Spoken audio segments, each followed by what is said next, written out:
to stay personal with us. Okay, I guess, Mr. Carter, you get the next first question here. I think we're back on track now. If elected, do you agree not to publicly oppose decisions reached by a school board majority? Say that again. I'll do it very slowly. If elected, do you agree not to publicly oppose decisions reached by a school board majority? Publicly opposed in the sense going out and talking trash about stuff and then having, no, I wouldn't do that. I mean, if I don't agree on something and I vote against it, I mean, that's publicly voting against an issue. But I wouldn't go out and start talking in my salon and start gossiping. No, we listen, we don't talk as hairdressers.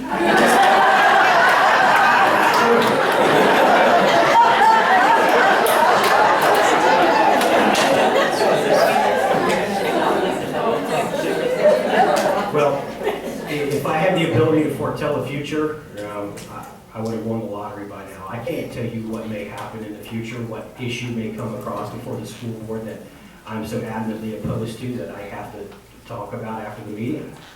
Generally speaking, no, but I can't answer that question affirmatively for every possible scenario. Ms. LaCroix?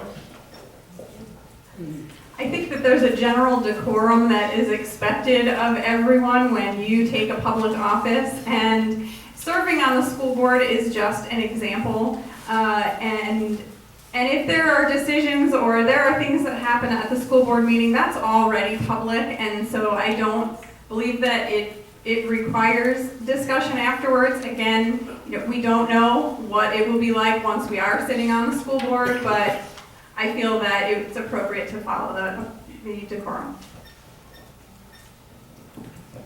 Well, when you sit on a board, there's a certain level of respect and decorum you have for your other school board members or your board members, and I would hope that this will happen with this new board. Of course, I wouldn't go out and speak to anybody about issues that happen on the school board. That belongs to be kept right at the school board level, and I would certainly never do that. But I think it's very hard for us any of us, to answer that question properly, because none of us have been elected yet. So I'd like to throw that in there. All right. Mr. Dixon, you'll be the first answer of the next question, which is, should the school district opt out of state mandated testing? We may have sort of answered that already, but take a shot at it. It was just one of the questions that was written for me here. Anybody feel like they need to answer this question or re-answer it? If not, we'll go on to the next one. You want to answer the question? You're running the show, Dave. Tell us. Well, I mean, Come on, man. it's a democracy. Do you want to answer it, Mr. Dixon? Yes. Okay, go ahead. I think we should eliminate every test that's not required by state law.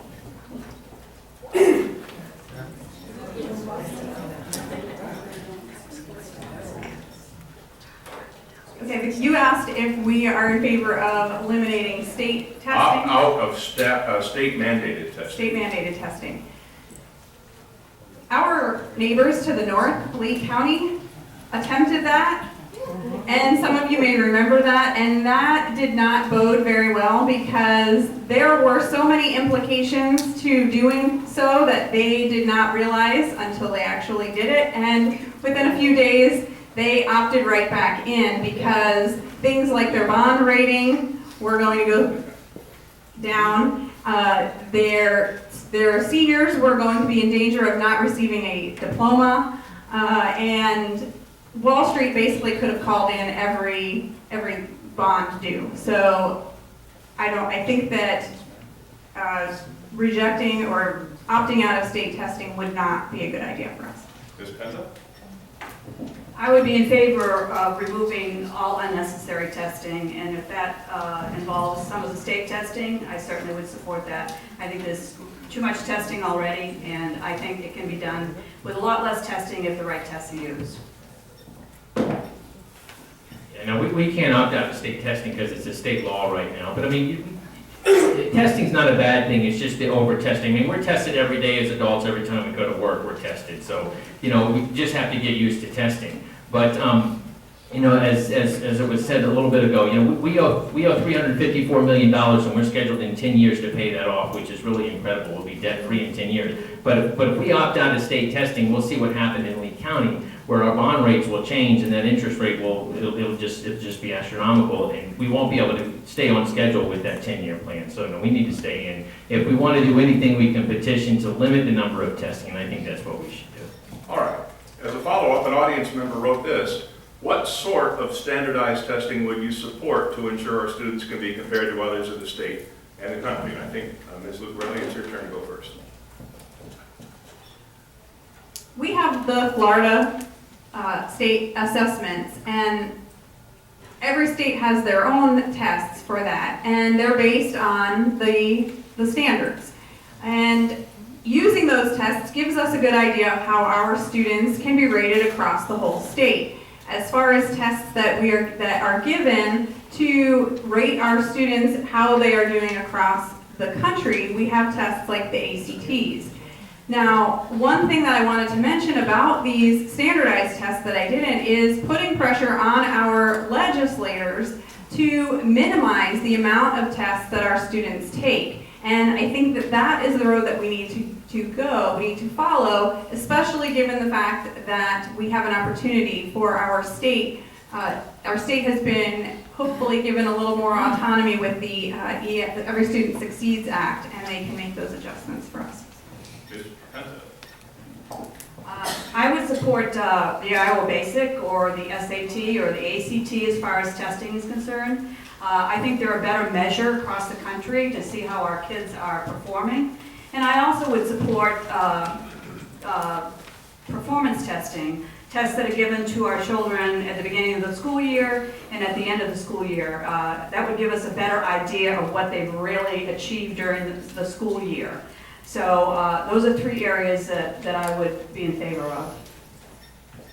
Well, in Florida, it's easy to compare the testing because it's the same, but when you go outside the states, the testing is different, which was sort of the whole ideology of the Common Core, which was not successful.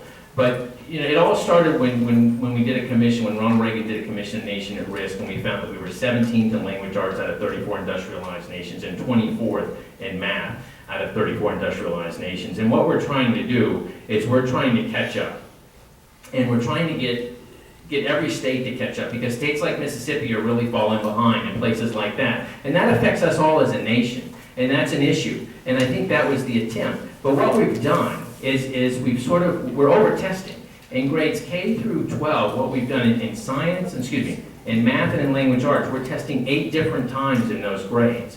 And like I said, you know, you're over testing, and that's like trying to overspend to get out of debt. So that's what we need to do, is reduce that testing amount. Mr. Dixon. Well, one of the premises of Common Core, which I do not support Common Core at all, one of the premises is this national standard. The only problem is Common Core has morphed into a curriculum. We already have a national standard. It's called the ACT, the SAT. Our kids take the NAEP test across the country. We don't need this Common Core curriculum that essentially makes our children even worse. What was pointed out just a second ago is that when Reagan did his thing for education, what has failed to be mentioned is that ever since then, our rankings have fallen even further. The more government has gotten involved in education, the worse we've done. We need federal government out of education and leave it to local control. If we need national standards, that's what the ACT, the SAT, NAEP test, that's what those things are for. Ms. Lucarelli? I knew that. All right, we'll start then with Ms. Penta this time. Do you believe that charter schools are adequately providing for students with special needs and limited English language proficiency? I think there's a real place for charter schools in our community and in the United States, and I believe in school choice. I think it's the right of the parent and the child to make a decision where they want to go. You know, one school, one size doesn't fit all when it comes to education in schools. Every child is educated differently and learns differently. As far as the charter schools providing those needs, I think they do as well as they can with the monies they have. at this point. Mr. Carter? It doesn't appear as though they're meeting the needs like the traditional public schools are. So I had the privilege of going and visiting Marco Island Academy, and that's a great charter school, and they're doing a great job out there, and Jane Watt gave me a tour. It's a nice school. But you know, there was some legislation that was just passed in Tallahassee. It was $150 million in capital funding, and they gave $75 million to 600 charter schools and $75 million to 37,000 public schools. My whole thing is that we need to make sure that we're keeping those percentages even across the board. Mr. Dixon? Well, here again, we have kind of a disingenuous question, because on a whole, charter schools are meeting their needs. Just last week, I was at a special education conference, and I've met representatives from many charter schools that service specifically ESE children, service specifically ELL children. What we're trying to do here today, the anti-charter school people today, what they're trying to do is compare a single charter school to 50 traditional public schools. The problem with that is there is not a single traditional public school in Carter County that services all ESE kids and all ELL kids. That's why I had to get the state law changed for my son, because there were only 3 middle schools in Carter County that provided his program. Not every middle school provided it. So why isn't the argument the same for Gulfview Middle School that doesn't have an MC3 program? Why is nobody saying they're not servicing the ESE community? Why don't I hear that argument? Why do I only hear it coming towards charter schools? Ms. O'Reilly? When I was teaching in New Jersey and charter schools were just coming into the picture, charter schools were being developed to take the children that were having the hardest time functioning and learning in a traditional classroom. And so many of those charter schools were started for children that had learning disabilities or exceptional student education type schools. And we have come a really long way from that, and charter schools have changed. Now, I'm all for choice. I think the more choice that parents have, the better education they're able to provide for their children. But my only concern is making sure that we are treating all of the schools equally, and that having charter schools, whether or not they are supporting our exceptional students or not, that it's not coming at a disadvantage to our traditional schools. All right. Moving on to our next, everybody got a chance to answer that, right? Yes. It looks like my desk at work right up here right now. I got paper everywhere. Is the growing use of technology for instruction strengthening the quality of our schools? Mr. Carter, you can start. Yeah. I think it is. It's strengthening our schools. You have programs like, we took a tour of Fun Time Nursery, and this is an example of a program that they're using and can be used in our public schools, is that these students are doing this program, and it's teaching the children. And if they get it wrong, it doesn't buzz them and do negative reinforcement. What it actually does is it redirects the program and reteaches it, and it continues to reteach in that circle until they learn it. And then it moves on to the next question and the next question. Now, this is something that any good teacher can do, is they can do it that way, but a teacher can only do it for one person. And with the shortage of teachers that we have now, technology can help fill that gap, and they can do it for 25 or 30 students at one time. So I think technology in the classroom, when used in the proper way, is good. Mr. Dixon. Well, it's ironic because I actually just read a study, just posted it too, that there was just a study conducted by MIT and the United States Military Academy at West Point that showed that students who used computers did worse than students who didn't. That's good enough for me. I want to go back to the previous question for a second. We talked about equal funding for charter schools versus traditional public schools. I want to point out something that maybe a lot of people don't know, but traditional public schools, our school district right now, when they calculate their capital funding, they calculate every single child that's in a charter school in their millage rate for revenue for capital funds. But yet, once they receive that money, they don't take the charter school share and give it back to the charter schools. They keep it. Does that sound like fair and equal funding? Ms. Brown. I think that having technology in the classroom is imperative because we live in a technologically advanced world, and we want to make sure that our children know how to properly use all of the different technologies that are available. More importantly, that our teachers are able to show our students how to use the technology for educational purposes, which is what they're doing in the classroom. The other thing is that a computer is not the only form of technology that our students are using. For the most part, what I see, if my child is using a computer in the classroom, they're learning how to type, they might be using some programs, but we have so much technology. The STEM program that's now STEAM has been bringing all sorts of new technology into the classroom in terms of circuits, the little bits, and that students are learning how to make circuits and into all sorts of different things. The Lego robotics program, my daughter did a solar car. So there's a lot of technology, and I think we need to use it all in moderation. I think this question is more about the BYOD issue, bring your own device. I think technology is important in our schools. I think it has a place and a time, and I don't support it in the younger grades. I think elementary school is not a place for cell phones or iPads or things of that nature. I think if kids are doing a group project and they're all working on a computer with a teacher as the leader, that's fine, but to have those other devices, I think it's distracting. I think a lot of kids cannot afford them. It sets kids apart, so I don't support BYOD in elementary. When you get to middle and high school, it's a different issue. They need them for some projects, and I would be all in favor of that. I think technology is here to stay. There's no question about it. It's where we're going. It's where we're at. So, but moderately used. All right. Moving on to question number 10. These are our prepared questions. We will get to your audience question.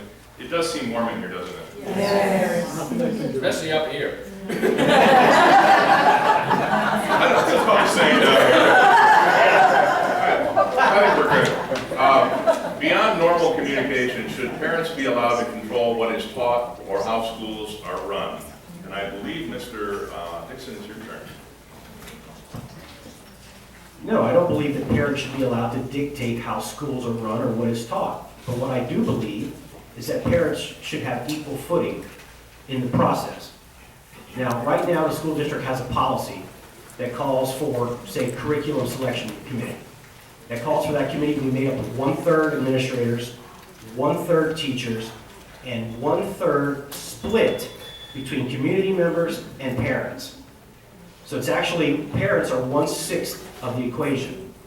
I don't agree with that. They should have equal footing in the process. They should have equal say. At worst, they should have equal say. I serve on the SAC committee, the School Advisory Council at North Naples Middle School. And I find it ironic that by law, every SAC in the state of Florida must be 51% parents or greater. 51% or greater. Why is it all of a sudden different at the district level? I support parents being involved in our school district. I think Mr. Dixon brought up a great point. We have opportunities, several opportunities for parents to be involved at all different levels. And a SAC committee is a great example. And we have, it is a little bit heavy for parents because that's their opportunity to go to their school and participate and make changes that they think need to be made. As far as the textbook adoption committee, that is 1/3 administrators, 1/3 teachers, and 1/3 parents and community members. The thing that Mr. Dixon left out is that several administrators and teachers are also parents. So anybody could argue that sometimes that committee is parent heavy. I don't think parents should dictate to teachers or classrooms or principals, but I think they definitely need to be involved in their kids' education, and I'd love to see more of that. I think children and teachers and parents are an integral component of success for our kids and success in their education. And I'd love to see a way to get them more involved. And I have talked a lot about, people that have heard me speak, about a mentoring program, which is something that I really am passionate about. I've done it, it works, it's fabulous for our kids. And we have so many grandparents, retirees, and parents even, that are looking for a way to become involved in the classroom. And I think in some of our underserved classrooms and underserved schools, it'd be a great way for them to really get involved with the kids and really get involved in the classroom. I've done it, it's amazing, and I think I'd love to see other opportunities. I'd love to set up a pilot program in this regard to implement some of that in our Collier County schools. Mr. Carter? Well, definitely parents need to be more involved with their students, but repeat the question again, if you don't mind, David, I'm sorry. Sure. Beyond normal communication, should parents be allowed to control what is taught or how schools are run? No, they shouldn't be allowed to control what is taught or how schools are run. I mean, teachers are experts. They go to school for this, and I believe 46 to 49% of our teachers have higher than a bachelor degree. So I think we need to leave it to the experts. It's just like, you don't want somebody that doesn't know how to do hair to do your hair. You don't want an air conditioning guy to do your plumbing. I mean, so you have to look at it in that aspect. Well, it's true. So, I mean, so you've got to let the experts do what they do. I think we have a lot of involvement with the textbook selection, as Stephanie had pointed out, that, a lot of our teachers are parents. And I know that because I remember my son's third grade teacher was a parent. And it's difficult for some parents to be involved with their students. We have a lot of parents, like the example at my house, we always have 3 or 4 boys at our home all the time. My son's the only one that has both parents. A lot of parents are single parents. A lot of children are living with their grandparents now. So it's difficult for parents to be involved. I have a client that comes down every winter and she volunteers. Her name happens to be Nancy Reagan. It's not the Nancy Reagan, I should but she comes down often and does the exact same thing and volunteers. All right. Another prepared question here, and I think this, Ms. Lucarelli, I believe you start next. Fine arts programs in the schools, both curricular and extracurricular, are a common target in cost cutting. Would you cut fine arts programs to balance the budget? I am not in favor of cutting any arts, technology, sports, any of those extracurricular activities. There are students that sometimes that is the only area that they excel in, and if we want them to go through school and have good self-confidence, they need those programs. I spent some time doing a long-term substitute. I was a long-term substitute teacher for an art teacher for 3 months, and it completely opened my eyes to children that I have seen in other classrooms who were not doing well, who might have been the rowdy student, who were getting in trouble, and yet they go to art class, and that is where they shine. And there are so many students that are like that, and I think that those programs are absolutely necessary. Ms. Penta? I would not be in favor of cutting any art programs or other programs in that regard, because I think learning is all about, it's not just reading, writing, and math, it's about all the other things that are part of that. It's about sports, it's about art, it's about all the wonderful things that are, STEM stuff, the robotics, all that stuff that is going on in our schools, and I wouldn't want to cut art, I really wouldn't. I think there are other ways to cut if we have to make cuts, and more than likely we would, and as I've said before, we seem to have a very top-heavy administration, and that's where I would go first, and would not cut art programs. Yeah, I definitely wouldn't cut art programs. When I was a kid, I was scared of my own shadow. And not anymore. So, and it's the arts that brought me out. I was involved in a group called the National Forensic League when I was in high school, which is an incredible organization with debating and arts and things like that, and theater. And it's just awesome how it can bring a kid out of the shell. I go back to when I directed a play at Gulfview Middle School in 1992. The parent that came up to me, that called me, she said, we have this one kid that's really, really a troubled child, and I think this can be a way to get him focused in something. And it did. I could see that child grow and change, and it's just something that the arts can do that no other subject can do sometimes. You can't see that in math and stuff. And it just gives a child a way to express themselves in theater that they wouldn't be able to do otherwise. And I think it's important that we keep those programs. Absolutely not. I mean, I'm a huge believer in educating the whole child. My son relies on art and chorus. It's his inclusion classes in middle school. So no, I do not support cutting them at all. I played 3 sports in high school myself. I don't support cutting sports programs. I love sports. I went to college on a golf scholarship, so absolutely not. Anyway, I don't know if you can hear it, but it sounds like RoboCop is in the back room. They're trying to drill through the wall, and it's a little distracting. So if you see people looking around, that's what it is. I'm not sure what the noise is back there, but we apologize for that. Our final prepared question tonight, and we're going to get into audience questions here as well. Do you agree with the current process for enrolling students in AP, and forgive me, is it AICE, is that what it is, or ACE? ACE, and dual enrollment courses, and I believe start from Ms. Penta. Well, I think our AP courses, lots of students are urged to go take AP courses. I've seen it firsthand in some of the kids that I've mentored out in Mockley. They're not qualified to be in the AP courses, but we need to have the numbers there. They've struggled with it. They've gone for extra help. They've done everything they could. And, you know, they're failing. They want to opt out. They're not allowed to opt out. So for me, I think there should be a better way, a better evaluation of who is ready to take courses like that. And they're not for everyone, and I know we need numbers to turn into the state and the feds and all that, but I just think that it's not handled properly. There's got to be a better way to evaluate who should be taking those courses in our schools. Mr. Carter?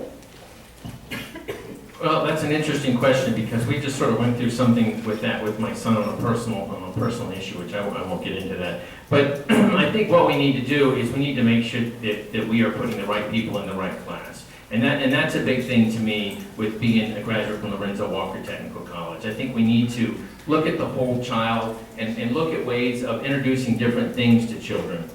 For instance, you know, there's great careers out there in the technical college level, and you can do quite well. Lorenzo Walker has a program right now. It's an airplane mechanic course, 403 job openings, 14 months, federal grants. You get out of there with no debt. Even the cost is only $6,500. The average starting pay is $55,000. I talked to somebody who offers jobs like this the other day, and he says he starts them at $60,000.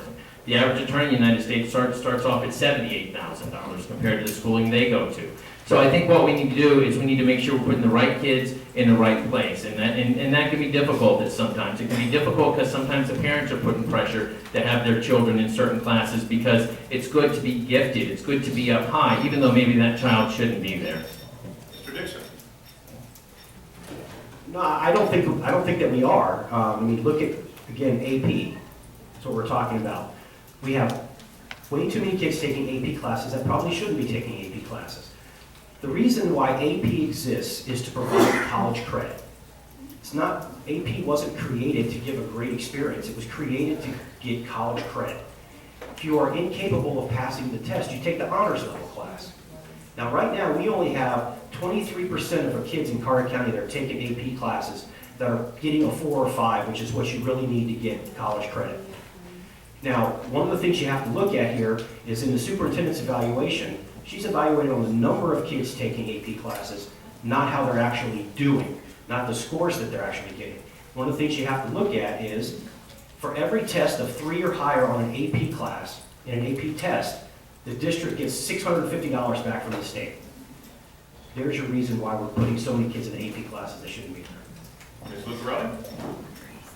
Having your child go and take an AP or an ACE class is an option. It's an option for the student and for the parent. And the parents make the ultimate decision on that, I mean, with their child, presumably. We have the same issue with my daughter, trying to decide what classes she's going to take.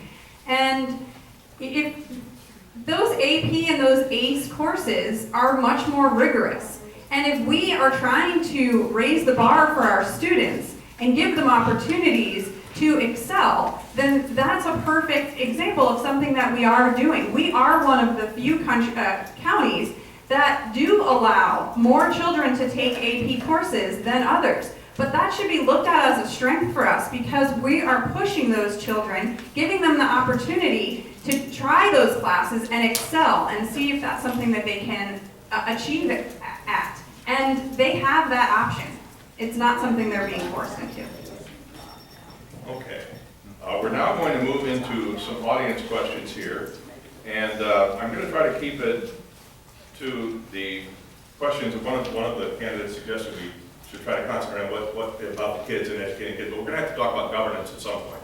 So we are going to get to that. But first, this is a very interesting question from an audience member. What is your definition of Common Core? I believe, Mr. Carter, you go first. Well, the Common Core started by a collection of governors, and Jed Bush was one of the governors that took this on. And the whole point of Common Core was that if Sally Sue was in Indiana in 4th grade, that she could move to Florida and pick up the same learning that she was in Indiana. That's sort of the whole ideology of Common Core. So, but I do want to say something about the AP classes. I want to go back to that. I'm looking at the evaluation for Dr. Patton for 2015, 2016, and